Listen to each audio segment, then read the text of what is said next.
Нийслэлийн шингэлээ дүүргийн баг тамирчид олон улсын шанаартай тэмцээн оролдонд тогтмол амжилттай оролцдог. Тэр дундаа багийн спортоор энэ дүүрэг улсдаа номер 1 гэхэд буруудахгүй. Хөл бөмбөг, гар бөмбөг, сакс бөмбөгөөр шингэлээ дүүргийн баг тамирчид тогтмол амжилт гаргаж ирсэн.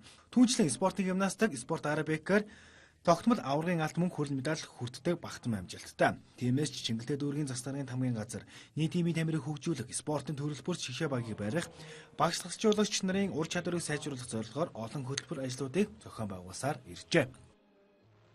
За энэ дүүрэг үүсэн байгуулсан 25 жилийн хүрээнд өнөөдрийн үйл ажиллагаа явж байгаа нь бас спортыг бас эвдэл сурталчлах, за хүүхэд багцуудыг өвдөж хүмүүжилтэй, бие балдрын хувьд эрүүл зэрэг байх бас нэг үнц нь бол спортын одоо хөдөлгөөн хасгал байдаг. Энэ чиглэлээр бас манай өсвөр шишээ багийн тамирчид бас баггүй амжилтыг үзүүлсэн ийм одоо тайлан тогтолж байна.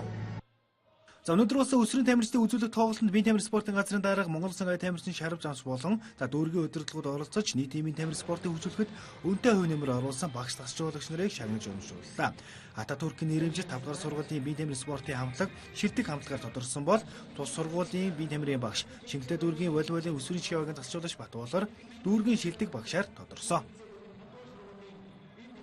Мөнгө хүрэл медаль, мөн Словак улсад олсон олон улсын тэмцээнээс алтан медаль, Монголын бүх ард түмний спартакиадаас ганцаардсан төрөлд мөнгөн медаль гэдэг олон улсын тэмцээн болон өөрийн улс хотын дүүргийн аврах шалгаруулах тэмцээнүүдээс алтан мөнгөн медалийг бол авч ирсэн байгаа.